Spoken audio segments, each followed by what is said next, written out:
যুক্তরাষ্ট্রে 20 জুন শুরু হতে যাওয়া কোপা আমেরিকার জন্য গতকাল 23 জনের স্কোয়াড ঘোষণা করেছে ব্রাজিল। চোটের কারণে একাধিক তারকা খেলোয়াড়কে হারিয়েছে তারা। সেই তালিকায় সবচেয়ে বড় নাম নেইমার জুনিয়র। লম্বা সময় ধরে তিনি চোটের মধ্যে আছেন। অবশ্য নেইমার স্কোয়াডে না থাকলেও কোপায় তার খেলার সম্ভাবনা এখনই শেষ হয়ে যাচ্ছে না। আগামী 23 মে পর্যন্ত কোপার স্কোয়াডে পরিবর্তনের সুযোগ আছে। যেহেতু ব্রাজিলে 23 জনের নাম ঘোষণা করেছে, তাই তারা আরও 3 জন ফুটবলারকে স্কোয়াডে যোগ করতে পারবেন। সেই সুযোগে নেইমার দলে ফিরলে অবাক হওয়ার কিছু থাকবে না। এমনকি ব্রাজিলের কোচ দরিবাল জুনিয়র নেইমারকে নিয়ে আশা দেখছে।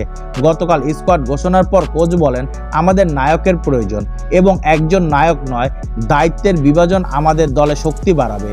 সৃষ্টিকর্তা চাইলে নেইমারের মতো খেলোয়াড় খেলার জন্য কিছুটা হলেও সম্ভাবনা আছে।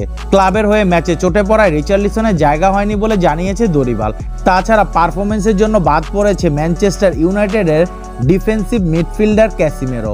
32 বছর বয়সী ক্যাসিমেরো বাদ পড়া প্রসঙ্গে সংবাদ সম্মেলনে ব্রাজিলের কোচ দরিবাল জুনিয়র বলছে, ম্যানচেস্টারে 3 মাস আগে তার সঙ্গে আমার কথা হয়েছে। তার এবং দল নিয়ে আমার কি ভাবনা সেসব তাকে বুঝিয়ে বলেছি। সবশেষ 2021 কোপা আমেরিকার ফাইনালে আর্জেন্টিনার কাছে 1-0 গোলে হেরেছিল ব্রাজিল। সবশেষ 2019 সালে কোপা আমেরিকা জিতেছিল 5 বারের বিশ্ব চ্যাম্পিয়নরা।